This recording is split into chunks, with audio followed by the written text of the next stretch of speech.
Oke, jadi kalau ingin membuka function-function yang sengaja dibuat yang ada di dalam folder yang sama, tinggal kita blok kemudian klik kanan open ya namanya. Nah, nanti dia akan muncul. Nah, untuk flarat CT ini fla dan rasio CT isinya. Jadi kalau misal seandainya tidak ada kesesuaian atau ada selisih ya, ini bisa dikoreksi langsung di sini ya, tinggal diganti-ganti saja. Misalnya ada perubahan, oh kemarin salah ini, tinggal diganti saja di sini ya. Kemudian jangan lupa di save ya. Begitu pula dengan fungsi-fungsi yang lain seperti ISC. Nah, ini juga bisa dibuka, open ISC. Nah, nanti terbuka ya. Nah, ini ya. Oke ya. Oh, ini ISC yang dibuka adalah ISC yang ada di sini ya, yang ada di workspace. Oke, variabel. Jadi karena ISC-nya tulisannya sama dengan yang ada di workspace. Sementara kalau ingin dibuka dari open juga boleh. Ya, lihat di sini ada file-file ISC, misalnya ini dibuka. Nah, jadi kalau mau buka nih, lihat data ISC di sini juga data yang bisa diganti. Ya, silahkan diganti-ganti saja seandainya ada yang keliru, kemudian silahkan di save. Setelah itu kalau tidak diperlukan, tidak ada edit lagi, ditutup. Oke ya, ditutup. Sekarang kita masuk ke sini. Nah, di sini ada baris nama dafla dan rat CT. Ini lihat data yang diambil adalah ini ya. Jadi ini diambil kemudian lihat di sini ada titik 2. Kalau ada dalam kurung seperti ini, maka bagian yang pertama ini ada barisnya, ini adalah kolomnya. Jadi diambil fla ini adalah data RLY, barisnya seluruhnya kolom pertama, sedangkan rat CT adalah kolom kedua gitu ya. Nah, begitu pula yang lain. Setelah itu baru kita akan masuk ke dalam proses pembangkitan dari kombinasi antara data tab dan data waktu, baik waktu dial maupun waktu operasi. Kita lihat di sini ya. Di sini tab min, tab mas adalah nilai-nilai yang ditetapkan oleh masnya di dalam Excel kemarin. Ya, jadi kalau ingin dirubah, rubah aja di sini. Kemudian di sini juga ya, TD min juga merupakan nilai-nilai yang bisa dirubah, silahkan dirubah. Nah, sudah ya. Nah, di sini TD min di sini menjadi acuan. Kalau tidak sesuai dengan notasi TD bisa diganti TDial min atau TDial max ya.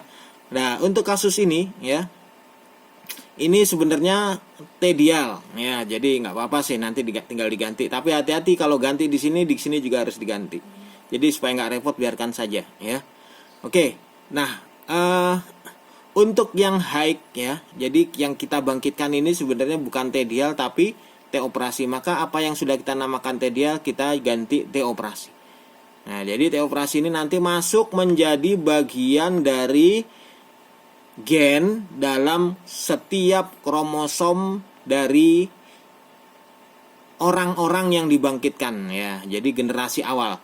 Ini adalah sebuah panggilan ya, atau sebuah variabel ya, yang berisikan orang-orang yang telah dibangkitkan di generasi awal. Jadi popel tab TOPR, maksudnya popel orang-orang yang isi datanya adalah tentang tab sebanyak 15 relay dan TO operasi sebanyak 15 relay juga.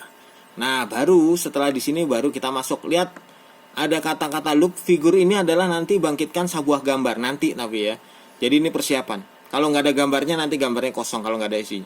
Nah, loop ini artinya apa? 100 dari proses GE-nya ya, looping GE-nya. Jadi kalau misal 100 ini maksudnya pembangkitan atau mencari 100 generasi di depan dari generasi awal yang dibangkitkan. Oke ya, di sini kita lihat yang pertama dari sini sampai sini adalah proses untuk mencari base fit. Ya, dari sini nanti kita akan dapatkan ya, base fit di sini adalah nanti kita gunakan untuk fitness. Nah, kemudian di sini dikumpulkan nanti ini yang nanti akan digambar ya.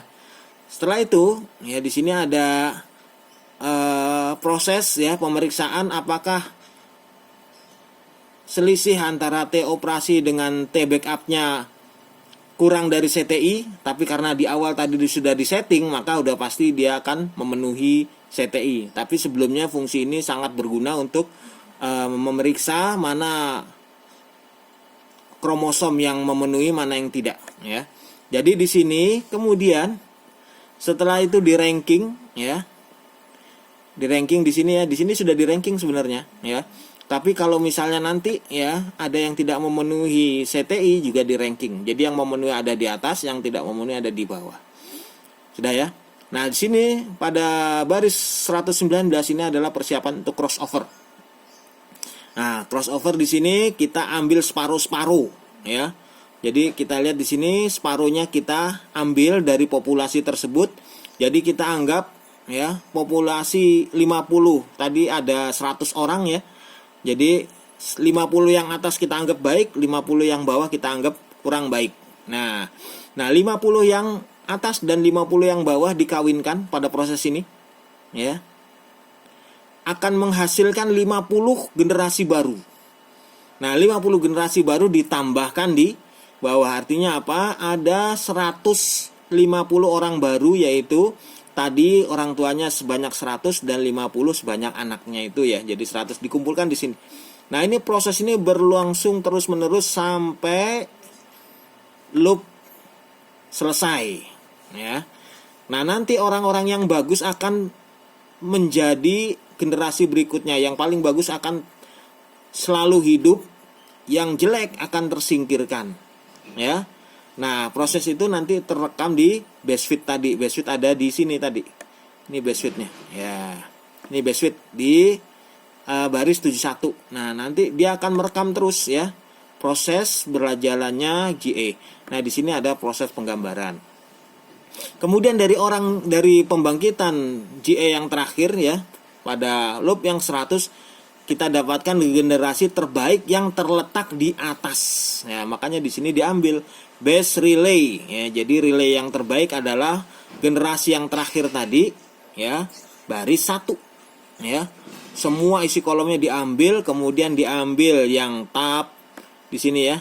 Coba lihat ya, yang tab itu 15 kolom pertama, kemudian yang TD ini adalah 15 kolom berikutnya. Sudah ya, jadi kemudian di sini ditampilkan ya tab dan TD-nya dalam bentuk kolom. Ini adalah proses penampilannya di display nih. Ya. Jadi dikumpulkan di sini ya, ini nama relaynya, kemudian di sini adalah tab dan T delay-nya serta IPU ya. Oke. Nah, jadi kalau ingin mengganti tulisan-tulisan yang tampil di sini, tinggal diganti aja tulisan-tulisan yang warnanya biru ini ya, diganti ya. Kemudian dia akan nanti kalau di running akan berubah. Oke ya. Oke, sampai sini selesai. Terima kasih. Assalamualaikum warahmatullahi wabarakatuh.